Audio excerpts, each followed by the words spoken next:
would you welcome Matt Taylor, please?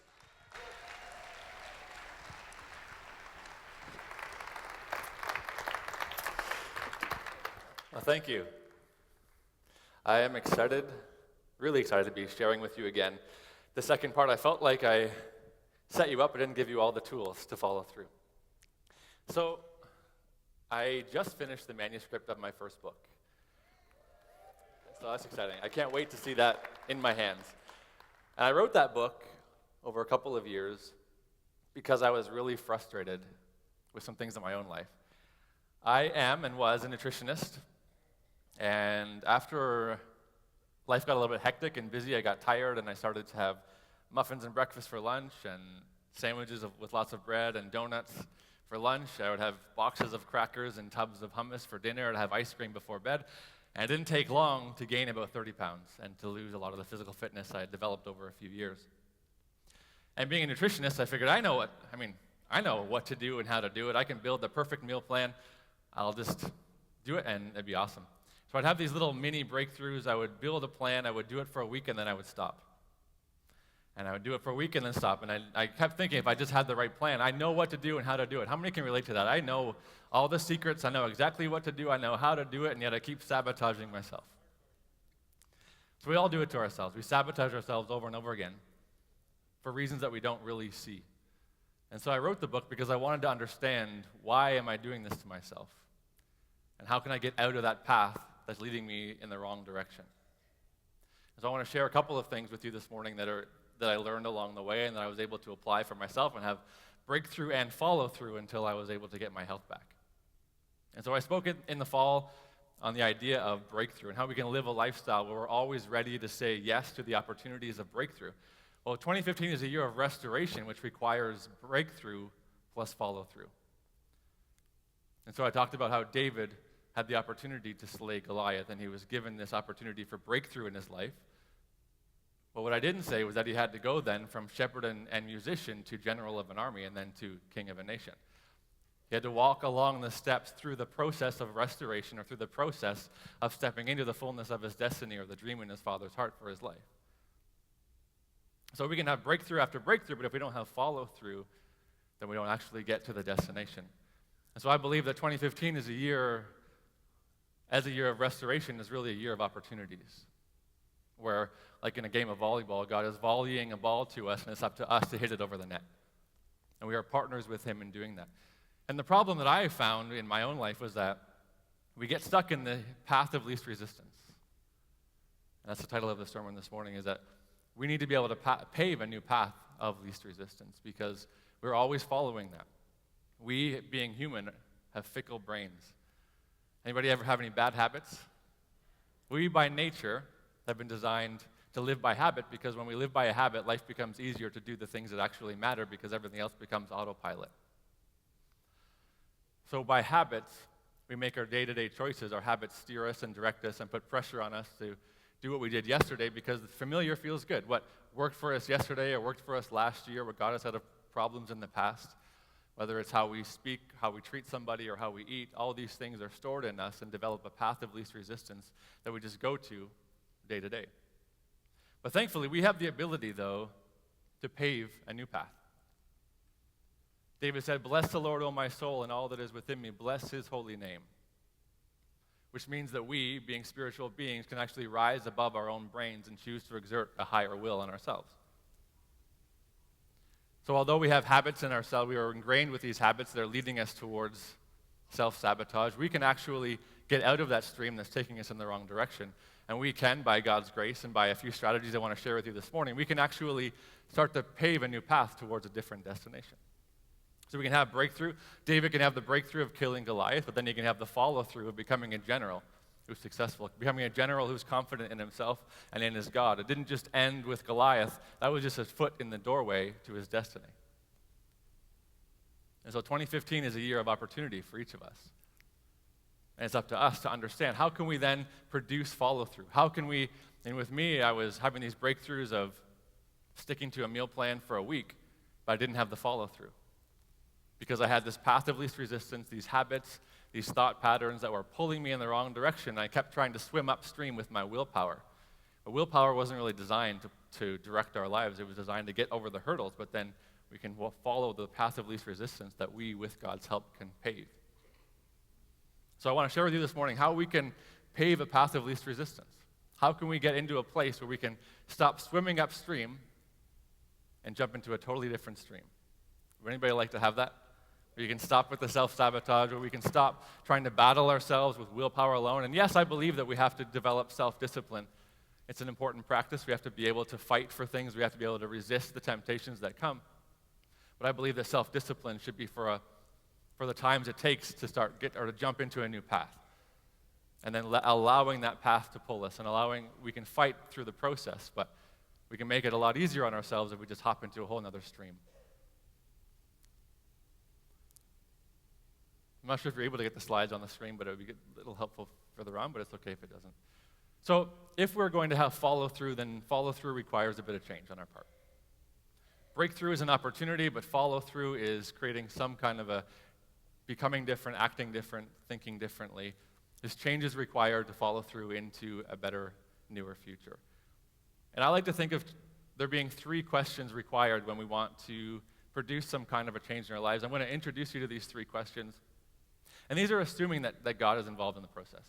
I mean, we know that we need him to be able to break through and step into. God, the Father, has a dream in his heart for you, and he's setting up opportunities for you to break into that path.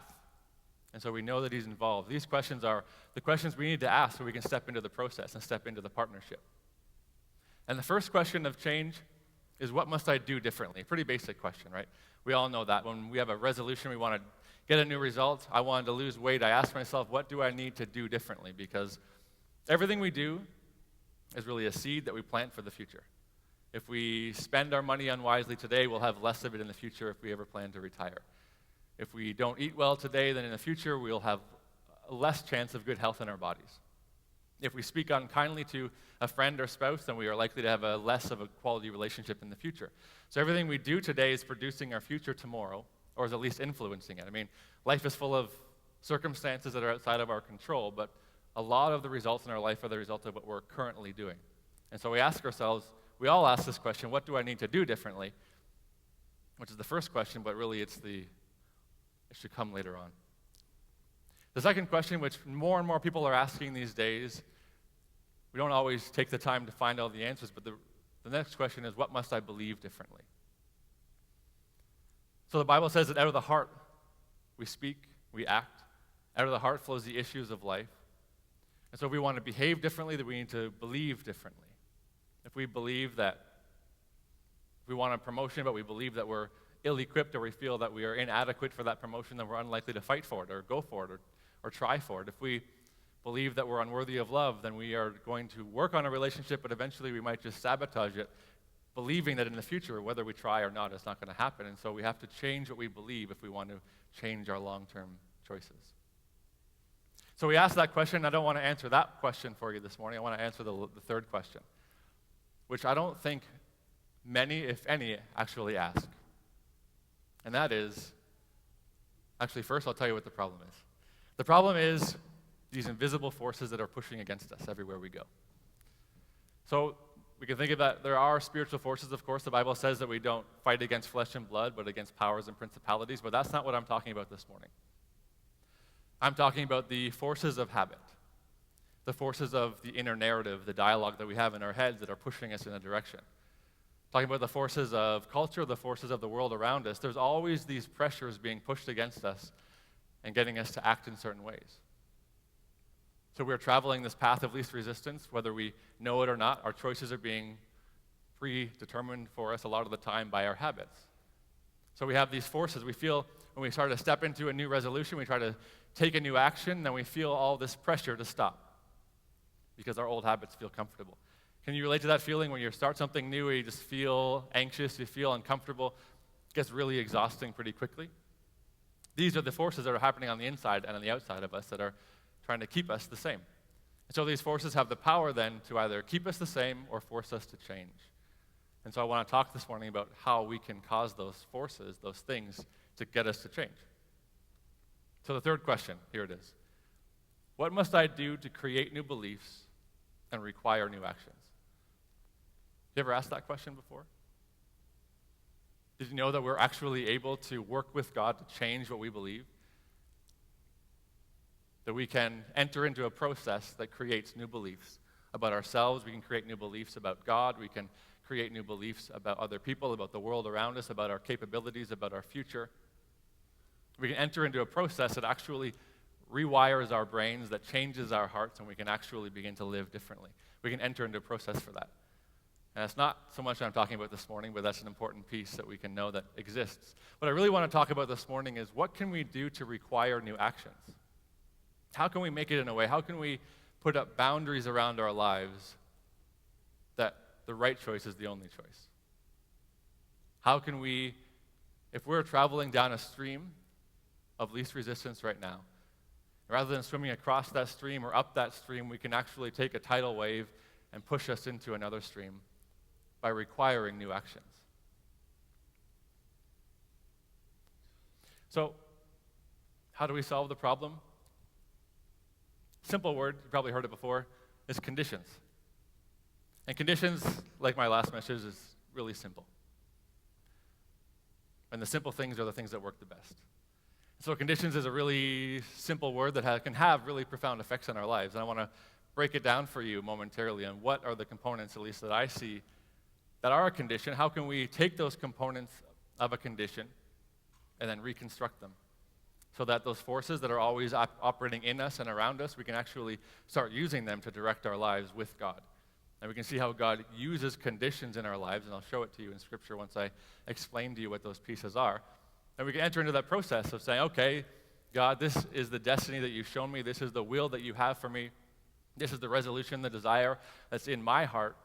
Breakthrough is coming, and what conditions are required to help me follow through all the way to the end. So the first component of a condition might come pretty obviously to you, and that's the people that we spend time with. Who here has ever heard your mother or your father say, or you said to your kids, be careful who you hang out with because you'll become like them? We become like people that we surround ourselves with. And a few of those reasons are, one is that our closest companions define for us what's normal. So researchers have found that if one person gains a bit of weight, then their friends are 50% or more likely to gain weight along with them, because it defines our normal. So as we are all getting older together and all of our waistlines are growing, none of us really realize there's a problem until many years later, or we see a picture of ourselves, we had no idea we gained so much weight.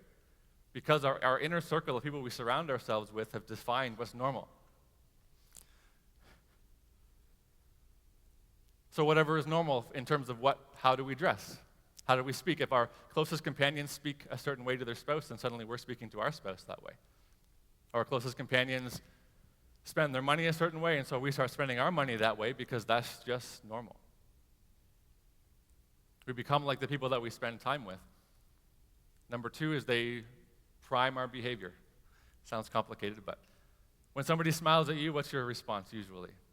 Smile back. When somebody is upset or sad, we often feel sad for them. When somebody has a look of pure terror on their face, we start to feel scared. Because we are hardwired to empathize. We are hardwired to feel what other people feel. And so our friends, our colleagues, the people that we spend most of our time with set the emotional tone of our life. So if we spend time with lots of people who are typically negative and upset, then eventually we lower the emotional tone of our life and we feel different. We feel sad, or we feel tired, or we feel upset, or we feel on edge or irritable. And ultimately we live out of that place. How you feel on day-to-day matters. We often say, live by faith and not by feeling, which ultimately we do have to resist feelings at times. But I'm a believer that we don't just live by faith and not by feeling. We have to decide how we want to feel so that we can live from that place. Because ultimately our feelings, we are emotional beings, and we live from our feelings. The way we feel matters. And if we feel down all the time, we can't just constantly push ourselves all the time to fight against these feelings that are taking us down. So it's not just choose faith instead of feeling, it's use your faith to change your feelings so you can behave and live differently. And one of the ways that we can change the way we feel is by choosing who we surround ourselves with, because they set the emotional tone from which we live. The third one is they generate pressure. peer pressure. And we all do it to each other, and we may not even realize. Because we all want to be part of a group. We all want to be accepted. We all want to belong. And even non-conformists are conformists in their own groups. They just are. Because we want to belong. And so whenever there is this, groups always have a philosophy. They always have a set of beliefs that we all buy into. There's a group identity that we all live out, whether we realize it or not. And so if you are in a group that doesn't eat the way you want to eat, or doesn't spend their money the way you want to spend your money now, or doesn't treat their spouse the way you want to treat your spouse, you are stepping outside of the group norm. And when we do that, everybody else in the group begins to feel the challenge of that. They begin to feel like, oh, this person that's in our group is, one, leaving our group when we care about that person, so we're going to try and pull them back in. So they'll say things like, salad, is that really enough? Why are you eating like a rabbit these days? Or, come on, give us some dirt on your spouse. Come on. What's he done? Why are you talking so kindly about your spouse all the time these days? Or, you really going to wear that? So we don't do this to really hurt each other. We do it because we're trying to keep our group safe. We're trying to not lose a person from our group. And we're trying to not evaluate ourselves based on healthier choices of those in our group. So if somebody takes a side step out, two things happen. We don't want to lose you. I don't want to lose you from my group. And two, I don't want to evaluate my life and think that I'm doing something wrong. So there's always this pressure that we're putting on each other to be like me. You need to be like me, otherwise there's something must be wrong with me. And so we're trying to live out the standards of the people that we surround ourselves with. And so those that we choose to spend time with can either call us up or they can pull us down. When I was in high school, I was in grade 12. And a couple of friends of mine decided that we were going to do OAC calculus in the second semester of grade 12 because we wanted our last year of high school to be really, really easy. So we were in grade 12 math, and we were coming to the end of it, and our grade 12 math teacher told us all said, guys, you are too young to do calculus. It is way too hard for you. If you choose to do this in grade 12 and not wait the extra year, you're probably either going to fail or you're barely going to pass, and it's going to hurt your averages, and you just don't do it. So I think one or two took his advice and didn't take calculus, but I really wanted an easy OAC year, so I took OAC calculus in grade 12. The year started off not bad. We had class. I really liked the teacher. He was a good teacher. I seemed to understand the concepts fairly well. First test comes, I study. Seems pretty tough, but I'm getting the handle of it. Take the test, get it back, and it was either a 63 or a 68. And I was thrilled because I passed. So I thought, oh, this is awesome. I can do this. Calculus is going to be no problem. I'll pass. I'll have my easy final year. No big deal. Had another test. I think I got in the high 60s or low 70s. Thought, oh, I'm on a roll. But then my teacher comes to me and says, Matt, I expect more from you. It made me think, one teacher says, I can't do it. One teacher says, I can. And because I happen to like my OAC calculus teacher more than my grade 12 math teacher, I chose to believe him instead. And so after that, I didn't study that much more, maybe a little bit more. And I started to believe in myself more. And from that point on, every test that I wrote, I got mid to high 80s or more. Because one teacher chose to call me up and set a higher standard for me. Whereas one teacher was trying to protect me and ultimately lowered my standard and quenched my potential. And so all the people that we surround ourselves with, the people we work with, the people that we spend time with at church, the ones that we are friends with, the ones we allow access to our lives are either raising the standard for our life and calling us up, or they're lowering our standard and pulling us down. And it's not to condemn those people, but it's up to us to choose what kind of a life has God called me to live, and what kind of people should I surround myself so that I can become my standard. So we have to be aware of who is around us and the influence and the access we give them to our lives. So the first piece is people. The second piece of conditions are situations. The situations are really the circumstances of our lives. The things that happen on a daily basis, our environment, how our job is going, just the situation, whether it's a moment or whether it's a season, there's a circumstance that's going on in your life.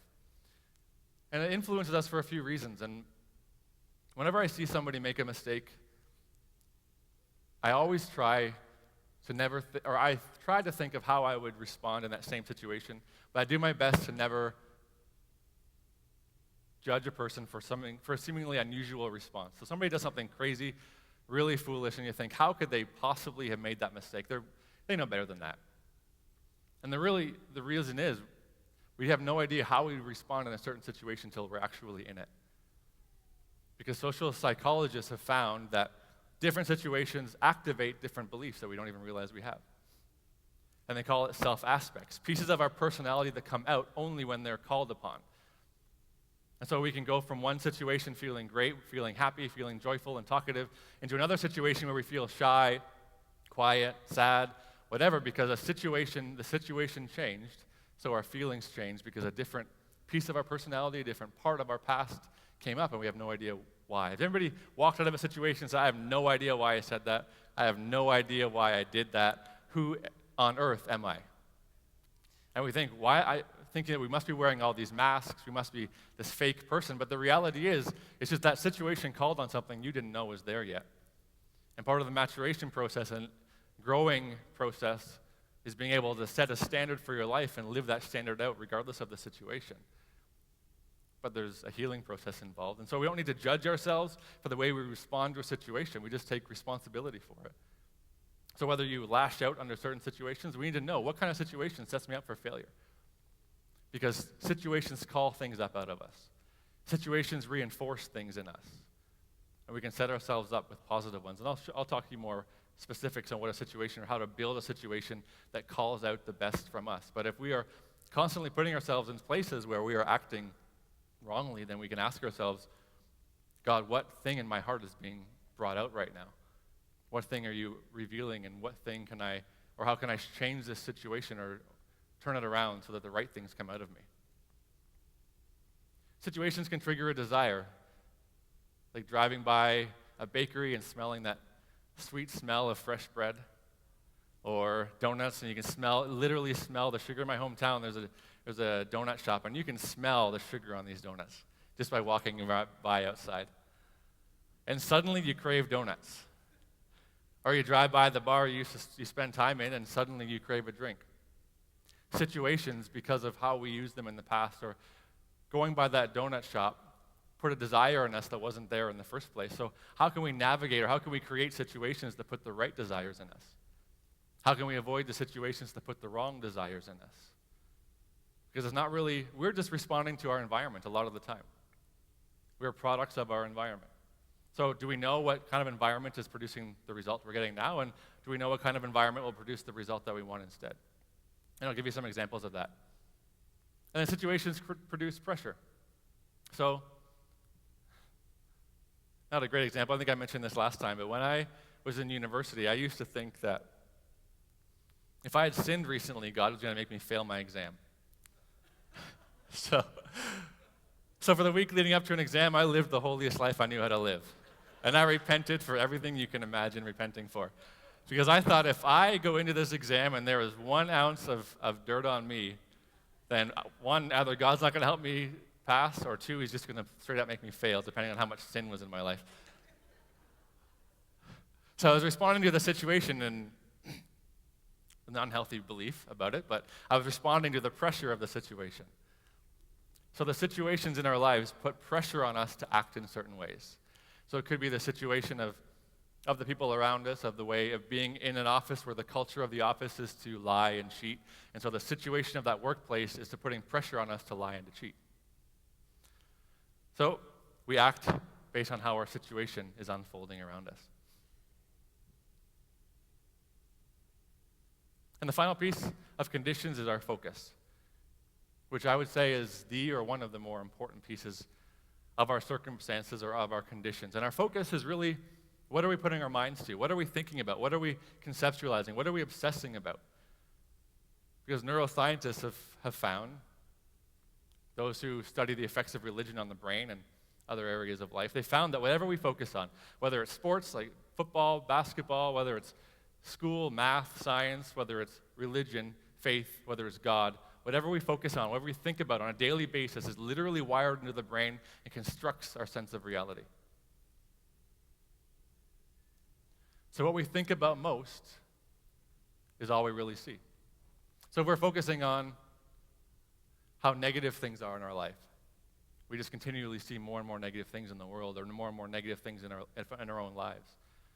If we focus on the positive things in our life, if we focus on God himself, whenever we stop seeing God in life and stop seeing where God is moving and God is doing in our lives, the first question that I have started to ask myself is, am I focusing on God enough? Because I'm unable to see God if I don't focus on God. We can't wait to see God to focus on him. We have to focus on him before we can see him, because we are building him into our sense of reality. We are changing our brains to see what heaven sees because we're focusing on heaven.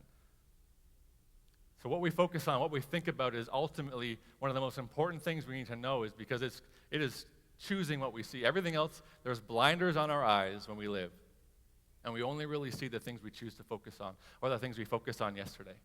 It's just reproducing. Every day we see the same things over and over. So we choose to focus on something else. If you want to see life differently, if you want to experience life differently, then focus on something else. Second one is it generates feelings. I've had times when something didn't go so well for me at work. Driving home from work, I was telling myself, that is so unfair. They have no appreciation for me. I don't deserve that. He should have spoken better to me. He should have given me the thing I was asking for. This is ridiculous. I hate that place. They hate me. This is obvious. I'm just going to quit. Have you ever spun down that emotional spiral, focusing on or telling yourself these negative stories, this negative narrative in our head, that at the end of the day, you end up feeling 10 times worse than the situation actually demanded of you because you're focusing on how bad it is, or you make it worse than it is.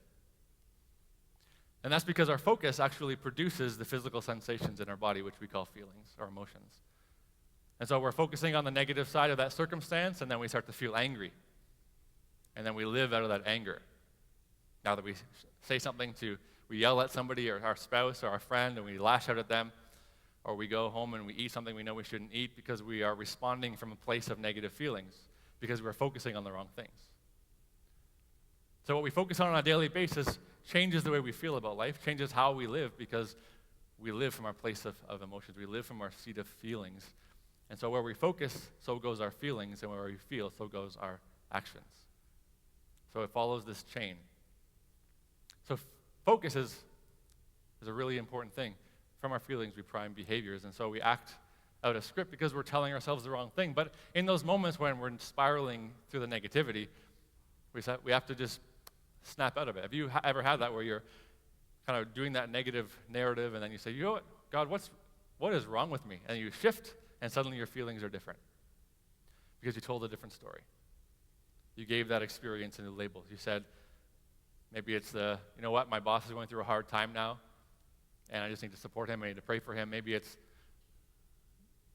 we always know when somebody lashes out on us, it's something that's in them. And so if we can respin the story, we can focus on something new, we can feel differently about it, and we can act differently because of it.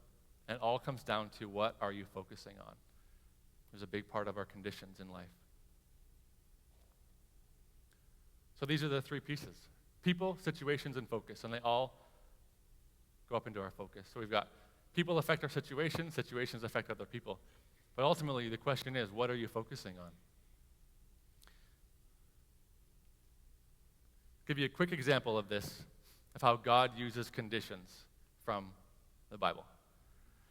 So we see a lot in the Old Testament where the nation of Israel, they're doing great, God rescues them, they're sold out, living for God, and they go through, and they just they walk away.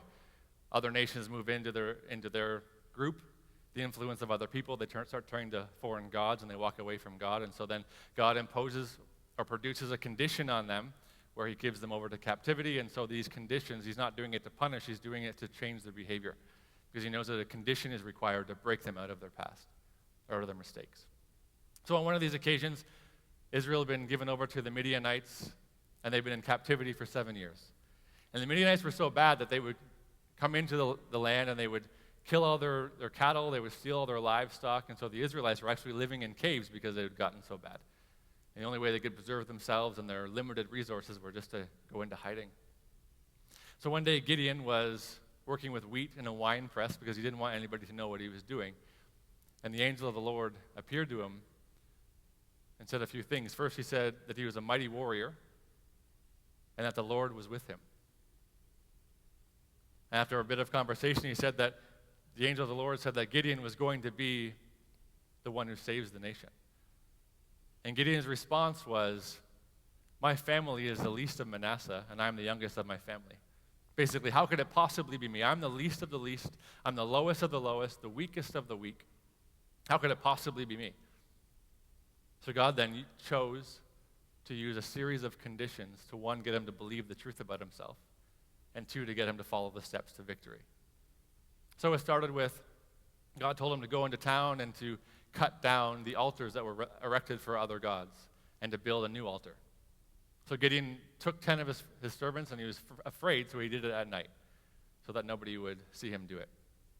The next day, the men of the city see what had happened. Their altar to their false gods had been torn down. A new altar had been built up, and they were furious.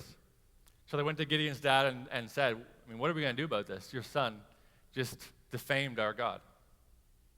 And Gideon's dad, seeming to me that he mocked them and said, who are you to defend your God? Let him defend himself. And so the men of the city agreed, okay, I guess you're right, but we're going to change his name, or we're going to call him Jerubbaal, which means Baal contends with him. And so this whole process of changing what Gideon believed about himself was going out and tearing down. That Gideon would see himself as the kind of guy who stands against false gods. That he would see himself as the kind of guy who goes out and does these exploits for God because God asked him to, and he knew the end result. So then Gideon does this. He tears down the altar. He gets this new name of contending with false gods, and next thing we know that the Midianites and other nations were coming to fight or to kill the Israelites, to have a war. And then we see that Gideon gave God the test of the fleece, where one night it was, let the grass be wet and the fleece be dry, and the other night was, let the fleece be wet and the grass be dry, so that God allowed that condition to exist so that Gideon could believe. And then Gideon calls for nations to come, or his nation to rally, and he ends up with 32,000 men in his army. And as they're preparing and going towards battle, God says to him, you know what, Gideon? Not in these exact words, but this is how I read it. I know you're going to battle. I know you're doing what I'm asking you to do, but if you go into battle with 32,000 men, it's likely you're going to think you did it. If you have 32,000 men, under those conditions, you'll go to war and you'll come out assuming it was because of you. So I'm going to need you to trim some people from your army. So Gideon tells his people, whoever's afraid can go home. There'll be no judgment. So 22,000 people leave, and he ends up with 10,000. So I'm sure Gideon was thinking, oh man, how am I going to do this with 10,000 people? He said that the army that they were facing was countless. How could he possibly have victory? I'm sure he was thinking. But then God says, hey buddy, I know that we just had this conversation, and I had you remove some people from your army, and I know you're kind of freaked out right now, but I need you to do it one more time. So then Gideon gave a test to the men how they drank from the river, and he ended up sending home all but 300 men. So God put Gideon under a condition that required him to believe in God above all else, because there was no other way that he could possibly do it without him. So then God tells Gideon to go down to the enemy's camp and just to take a servant if he wanted to with him that night if he was afraid. So Gideon, being afraid, brought his servant with him. And it's amazing how much stronger we can feel when we have somebody with us in life. And it's part of the condition. It's a condition. It's a person who's beside us that makes us feel stronger, having the right people. So he's in this camp, and he's standing outside this camp, and he hears somebody telling a dream that he had, and the interpretation, which was basically, Gideon and his God are going to kill us all. And so Gideon, hearing this dream and its interpretation of the person in the enemy's camp, goes back to his own camp, full of hope, and he gathers them all, and they go and they surround the camp of the enemy. They sound their trumpets, and suddenly the enemy's camp goes into a frenzy of fear, and they end up killing each other because they're so afraid. And so Gideon has victory because God put certain conditions on his life that forced him to take the right steps. And then we see that the nation of Israel had Gideon for the rest of his life, and as long as Gideon was alive, the nation of Israel lived for God. But the Bible says that as soon as Gideon died, the nation of Israel turned back to foreign gods. Because Gideon was a person that was part of a condition that caused the people to focus on God. When we have the right people in our lives, like going to a small group, like going to a school of ministry, like having friends and fellowship who encourage, these people are keeping our eyes on God and helping us to stay focused. But when the nation of Israel, because there were no other conditions that caused them to look up, when Gideon was gone, the nation turned away. And so God partnered with Gideon to create these conditions so that when the hard times came, when Gideon had to take a step forward, who else did he have to depend on but God? He'd already turned his back on the town, on the city, by tearing down their altars, so he couldn't really turn to them anymore. So all he had to do was, he's like burning his ships, right? When we make a change, we burn our ships, we burn away whatever the possibility of turning back. We create a condition that prevents us from changing our minds. And then he went step by step with his army and fewer men, so that he was forced to trust in God alone. So God creates conditions for us. See, in the case of the Old Testament, they went into captivity because that condition, under those conditions, the people that were putting them in slavery, under the situations of slave labor, they had no choice but to look up because of the condition. But thankfully, we don't always have to wait for a tough condition to come for us to make a change. We're actually able to help or work with God, not help God, but work with God in creating conditions for our own lives. Because Solomon said that if we surround ourselves with fools, we become like fools. Because he knew the people that we surround ourselves with matter. Jesus said to flee from sin. Because he knew the best way to overcome temptation is to change the situation. Get up and walk away. Overcoming temptation isn't merely a matter of resisting the urge, it's changing the situation. It's escaping, it's walking away. And then Paul said that we need to focus our minds on only things that are of good report, things that are righteous, things that are holy, things that are good, because our eyes are the lamp to our bodies. And where we focus our minds, direct our steps. And so we're actually able to partner with God in creating conditions that pave a new path of least resistance. It's like we're able to put up walls around ourselves that prevent the forces that are pushing us in the wrong way and start stepping into the path that leads us to the right way. And I'll give you some really practical examples. But if you think one last illustration, if you think of yourself, two magnets. Sometimes certain poles, they connect and they attract. Other times they oppose and they push away. You ever play with magnets when you were a kid? Well, we're going around and we have these conditions that are pushing us and pulling us everywhere we go. And when we ignore these conditions, and we don't realize how the factors of life are steering us or at least influencing us to make certain decisions, then we're just kind of being moved by circumstance, like a bag blowing in the wind, like a boat on the sea. But if we can, because we are able to rise above that, we're actually able to come up and partner with God and reconstruct our conditions. We actually build conditions that they push us in the right way. And it actually is really, really practical. The question becomes, under what conditions do I make the best choices? And how can I create those conditions in my life? So here's some examples with people. I did this once, and it worked. If you have a side project that you wanted to work on, a business idea, or you just wanted to get back into daily devotions and the morning is the only time you could really do it, but you hit snooze 7 times every morning and you get out in a race. If you have a friend who wants the same thing, or a friend who already gets up at 5 or 6 in the morning, you can make an agreement and say, hey, can I call you every morning? Can I be accountable to you? Can you raise the standard for my life? Can you help me to raise the standard? And so that you call each other, and that becomes your commitment. So it's no longer about trusting yourself to wake up or to not hit snooze. I put my alarm on the other side of the room because people say that works, but I just get up, turn it off, and go back to bed. So it's understanding, is that enough for you? If it's enough for you to get up, to cross the room and turn it off and you're awake, that's a condition that's good for you. For me, it was, I need someone to call me, or I need to call somebody else. And you can even take it one step further and say, if I don't call you this every morning, each morning I don't call you, I owe you $5. I owe you $10, $20, whatever. What's the lever? What's the condition that motivates you? How can we stop relying on willpower and just say, you know what, I do not want to lose $20 every day. I don't want to, or if it's enough, I don't want to lose face with this person I respect, and I said, I told him I would do it, and if I don't call him, I'm going to feel bad. So that's enough of a condition for you. So you commit to something like that. Make a public declaration. You can tell your friends what you're going after. Once you say something publicly, there's a lot more motivation to get it done because we're wired to stay consistent with our word. So declare it. Tell somebody, tell a friend. Hire a coach or trainer. If you know that somebody is waiting for you somewhere, or you know that you're paying good money for their advice, whether you hire them or they're a friend that's helping you, when you place value on something, you're far more likely to do it. So, having trouble going to the gym, get a trainer.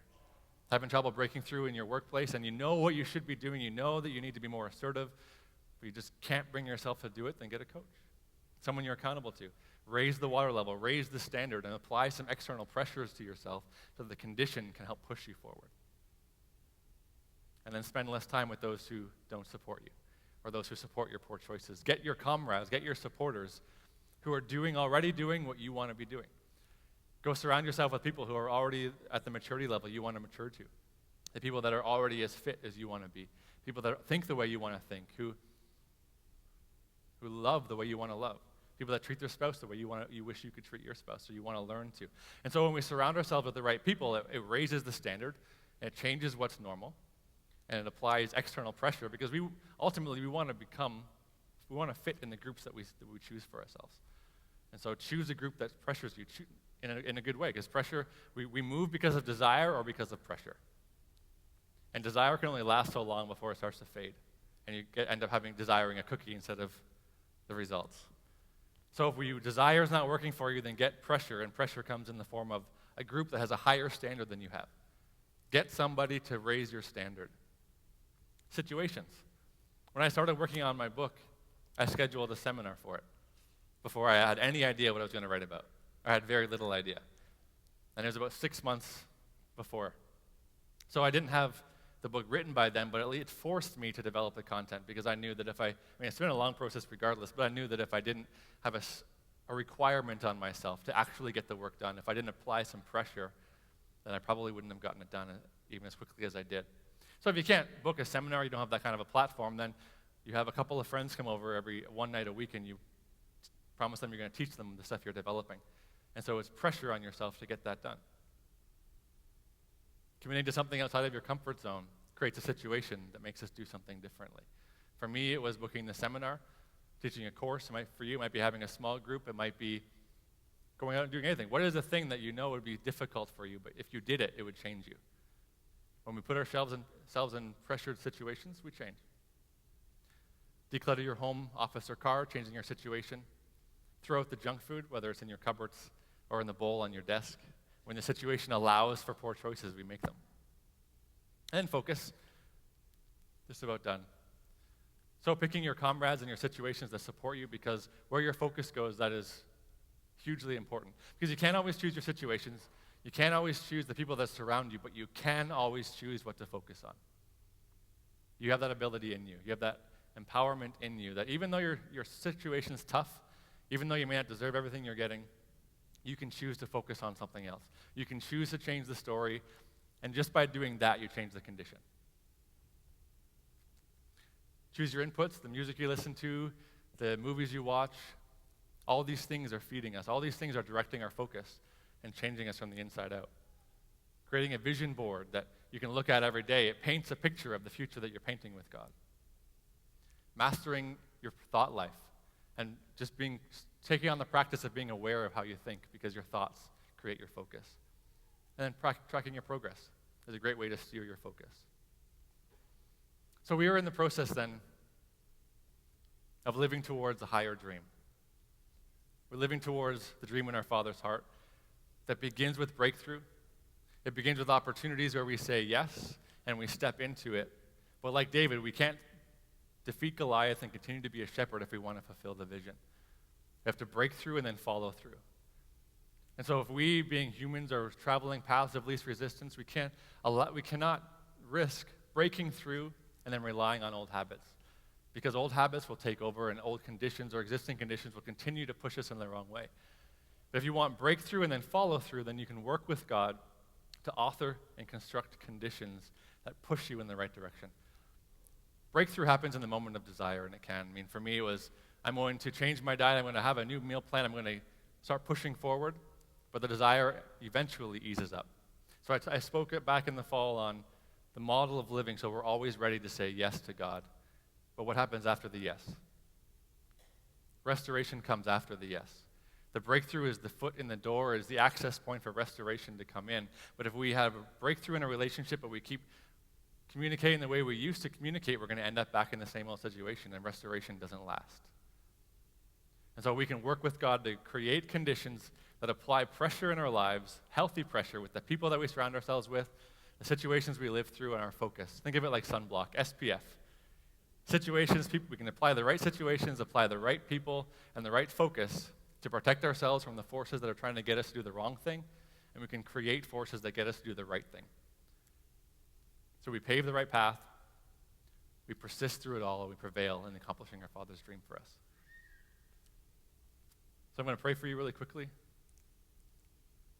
and I'll be done. So Father, I thank you that you are the author of conditions, that you build conditions with us to change the direction of our lives.